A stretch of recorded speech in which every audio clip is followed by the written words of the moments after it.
Bonsoir à tous et bienvenue sur HEJ TV. Il est 19 h.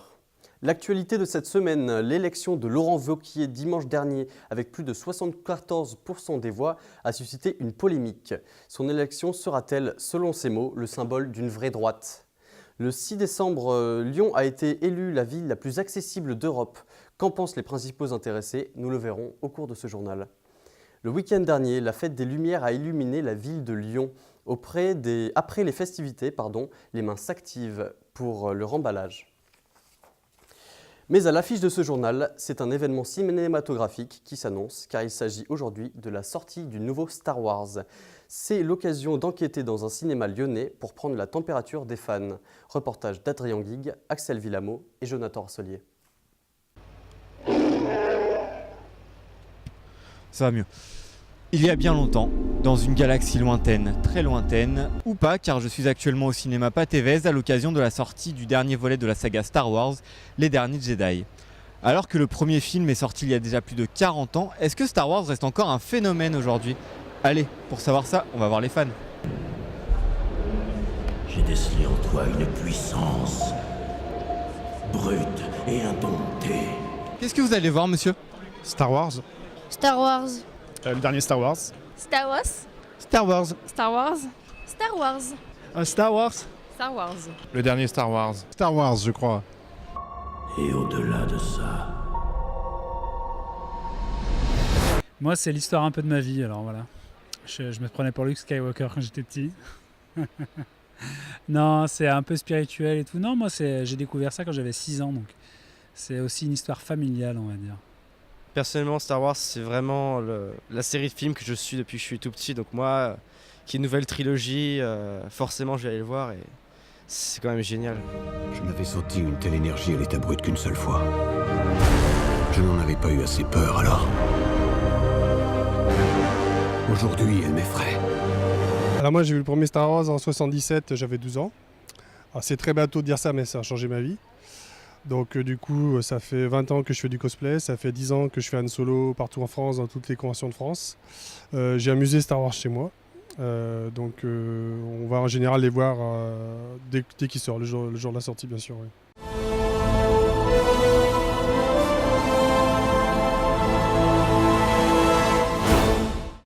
A noter que l'épisode 7, Le Réveil de la Force, avait engrangé plus de 2 milliards de dollars de recettes au box-office international, avec plus de 10 millions d'entrées en France. Aujourd'hui a eu lieu au Groupama Stadium une opération de job dating spéciale restauration. Une quinzaine d'entreprises étaient présentes pour proposer au total 80 offres d'emploi.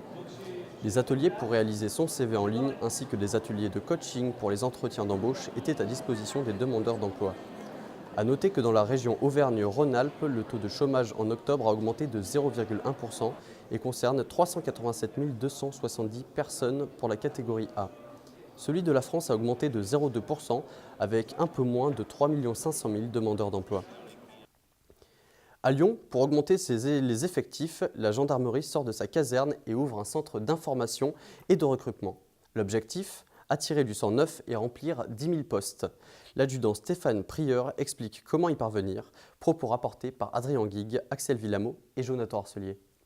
L'image que nous, on véhicule, c'est surtout casser un petit peu cette barrière que les gens peuvent avoir par rapport à notre métier et leur expliquer la diversité de nos emplois, la diversité des carrières, les opportunités que l'on peut avoir de commencer dans un statut des plus bas et de rejoindre durant sa carrière des statuts de commandement ou d'opérationnel.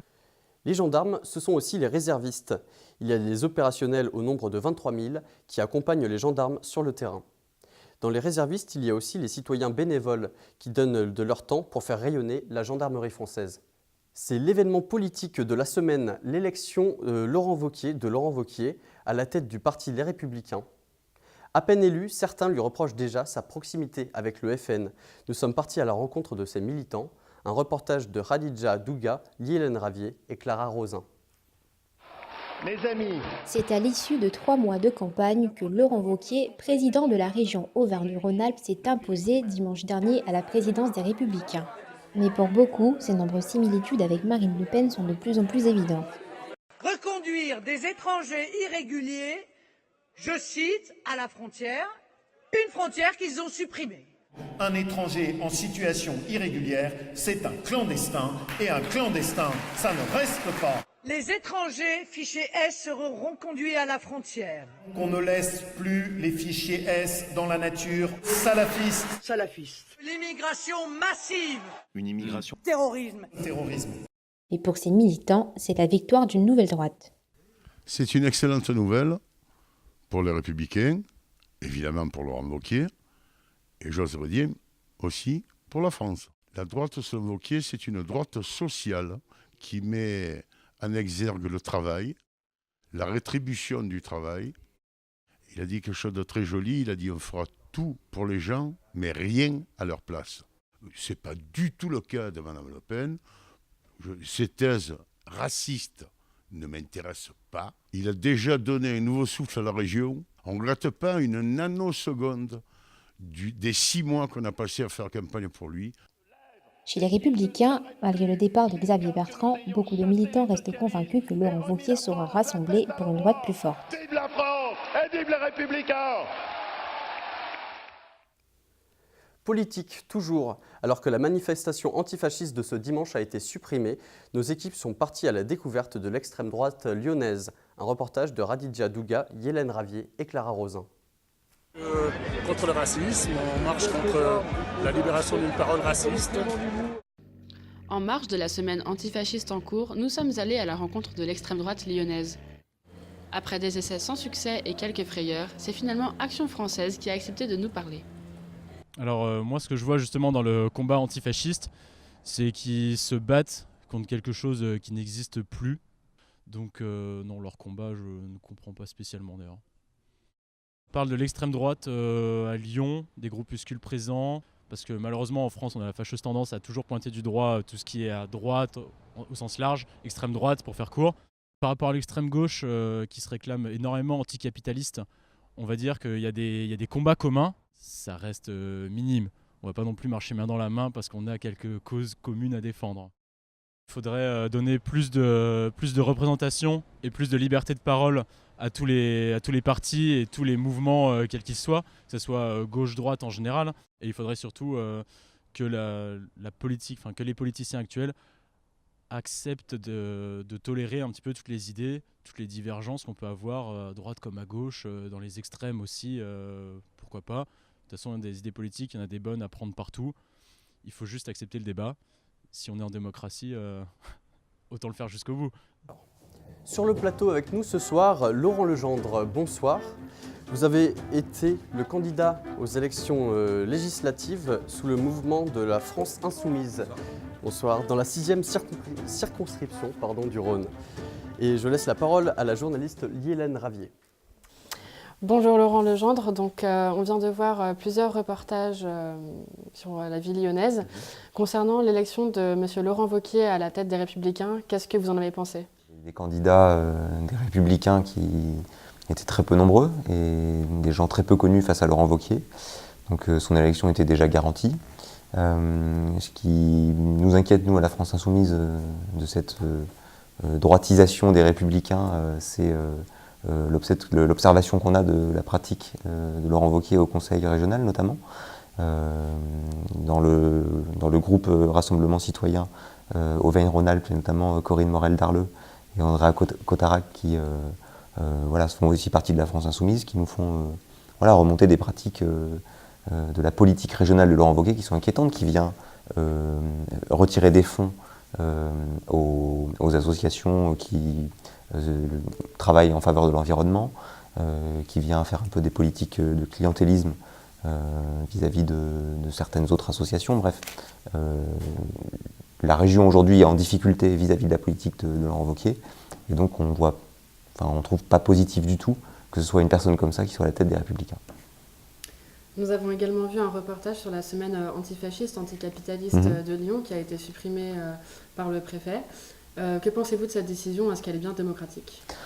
Alors on peut remarquer que ça fait bientôt plus de 2 ans qu'on est rentré dans l'état d'urgence, puis on a instauré dans le droit commun des dispositifs d'état d'urgence.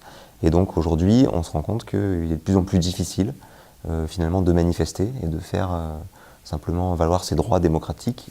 Et la manifestation en fait partie. Ce qui est dérangeant là spécifiquement pour ce cas de ce week-end pour Lyon, c'est qu'une fois de plus, c'est des arguments vis-à-vis des dangers de rencontres avec l'extrême droite qui font annuler cette manifestation. Et donc on se demande à un moment si on ne protège pas les groupes d'extrême droite qui eux peuvent du coup tout à fait rester, qui ont des lieux de vie qui sont bien ancrés dans le vieux Lyon, et ces groupes-là sont plutôt en dynamique, et je trouve ça quand même particulièrement inquiétant de ne pas du coup donner la possibilité de s'exprimer à des gens qui veulent s'opposer à ces pratiques. En parlant d'anticapitalisme, c'est vrai que le CETA, le traité de libre-échange entre le Canada et la France, fait énormément débat actuellement. Quelle est votre position à ce sujet ? La position, elle est claire et connue depuis longtemps. Nous, on est opposés au CETA et à tous les traités de libre-échange en général.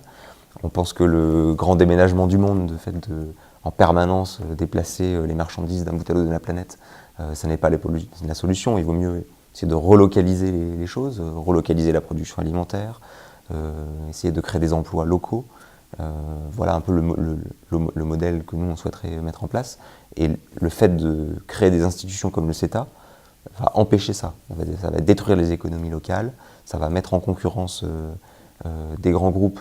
Et ce qui est inquiétant sur le CETA en particulier, c'est l'abaissement des normes environnementales, puisqu'on va voir arriver des produits de qualité moindre sur le marché européen, alors qu'on essaye au contraire, nous, de favoriser un protectionnisme pour avoir des produits de bonne qualité qui sont produits dans des conditions environnementales respectables, mais aussi dans des conditions sociales respectables. Justement, on bascule sur l'écologie.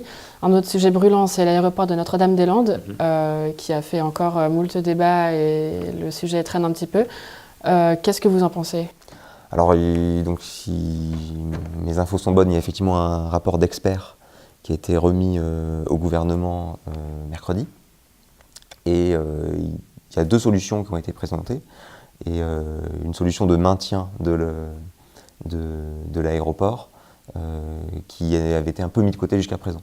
Et on voit que finalement, de maintenir l'aéroport en place a des avantages. Il y a certains inconvénients, c'est le bruit et les nuisances sonores au-dessus de la ville de Nantes. Mais par contre, il y a des avantages en termes de nuisances sur les émissions de CO2, puis sur ne serait-ce que l'investissement financier, qui sont moindres et qui rendent finalement très performante cette solution-là. Merci beaucoup, Monsieur Legendre. Père ou impair, l'éternelle question des jours de pic de pollution appartient désormais au passé. À partir d'aujourd'hui, place à la circulation différenciée, mise en place grâce aux vignettes critères. Des autocollants allant de 1 à 5 à placer sur vos véhicules pour indiquer sa classe environnementale en fonction de ses émissions de polluants atmosphériques. Le 6 décembre dernier, Lyon a reçu le premier prix européen de la ville accessible pour l'année 2018. Un prix décerné par la Commission européenne à l'occasion de la journée des personnes en situation de handicap. Un reportage de Céline Lachimi et Laurine Escolano. Voirie, transport, bureau administratif, autant de services qui ont permis à Lyon de remporter le premier prix de la ville européenne la plus accessible en termes d'handicap. Mais entre site touristique et esthétisme, qu'en pensent les principaux concernés ? C'est une ville effectivement où il fait bon vivre. Ça, je suis entièrement d'accord avec ça. Après, au niveau de la situation de handicap, je ne sais pas. Je me suis bien paumé, ça m'est arrivé. Alors à Lyon, je n'ai rien à craindre parce que vous avez toujours une rue qui est parallèle, perpendiculaire à une autre. Mais bon, après, vous avez des aides techniques comme le GPS parlant qui peut vous aider pour les personnes déficientes visuelles. Vous avez effectivement des associations dont le but est de pouvoir aider des personnes en situation de handicap. Après, il y a encore des difficultés, beaucoup, au niveau des bâtiments, mais surtout au niveau de l'espace public, la voirie en particulier. On est confronté soit à des choix qui sont purement esthétiques de la part des architectes, des choix qui sont liés à l'environnement et à la vraie vie, après tout ça. Et la vraie vie, c'est être confronté aux gens qui courent parce qu'ils ratent leur train, les gens qui font pas attention. C'est-à-dire que c'est pas un prix européen, en l'occurrence, qui permet de dire aux élus ça y est, on est dans les clous, tout est parfait, vous avez bien travaillé. Non, on a bien travaillé, tous ensemble, oui, mais c'est pas fini. Plus de 600 associations présentes à Lyon et ses alentours se mobilisent pour de meilleures conditions de vie pour ces personnes en situation de handicap. Noël approche et les bonnes actions aussi. À l'initiative du chef Bono et de l'association On bûche pour eux, de nombreux chefs se sont déplacés, place de la République, pour cuisiner une bûche géante au profit des enfants malades. Et c'est Geneviève de Fontenay que l'on retrouve en tant que marraine de l'événement.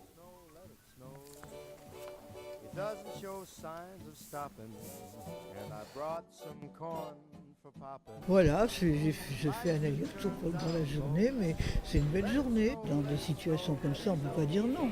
Enfin, moi, je ne peux pas dire non en tous les cas. Il y a le mocha, là, le gâteau et tout, c'est original, quoi, c'est bien. Puis avec le temps qu'il fait, le chocolat risque pas de couler, hein. Il reste au frais. Hein.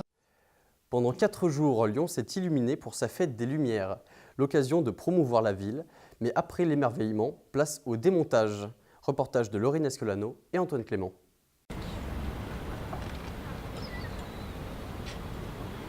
« 1,8 million, c'est le nombre de visiteurs que Lyon a accueillis pour son édition de la Fête des Lumières de 2017.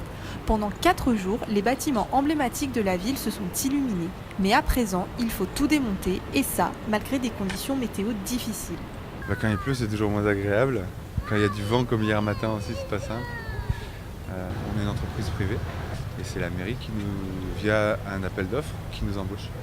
On n'a pas de délai spécialement imposé, c'est nous qui repartons ailleurs en fait du coup. Non, on a des horaires normaux, on fait 8h, 18h quoi. 8h, 19h à peu près, ouais.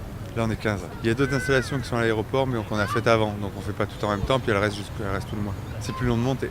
Par exemple, il y a des bases qu'il faut qu'on mette de niveau, il y a des réglages, etc. Alors que quand on démonte, on n'a plus qu'à ranger quoi. Par ailleurs, on peut se demander ce que deviennent ces créations originales qui ont fait rêver près de 2 millions de curieux. En fait, elles servent toute l'année. Là, il y en a une partie qui va à Paris, une autre à Saint-Raphaël et une autre à Dubaï. Pour les retardataires, il est encore possible d'admirer jusqu'à la fin du mois de décembre les œuvres Rayonnement de Laurent Langlois et Daniel Knipper à l'Hôtel-Dieu. Mais les rues de la République et du président Carnot sont elles aussi concernées avec Whips, une réalisation de l'artiste Pitaya. Aux alentours de 22h ce samedi, les lumignons au contact de la végétation et carton ont provoqué un incendie spectaculaire sur près de 70 mètres carrés. En plein pendant la fête des Lumières, une épaisse fumée noire a été constatée par des milliers de spectateurs. Plus de peur que de mal, le feu s'est déclaré dans une zone non accessible au public, proche du théâtre antique de Fourvière. Très rapidement, une douzaine de pompiers est intervenue et a vite maîtrisé les flammes. Aucune victime n'est à déplorer. À l'approche des fêtes de fin d'année, Mini World de Lyon, au Carré de Soie, propose une exposition temporaire. Sont à l'honneur les briques Lego, reportage de Céline Lachimi et Antoine Clément. Le temps d'un hiver, les Lego reviennent à Mini World de Lyon, le plus grand parc de miniatures animées en France. Une nouvelle exposition temporaire réalisée avec 2 millions de briques Lego qui accueille 7 œuvres magistrales, dont la plus grande occupe à elle seule 23 mètres carrés.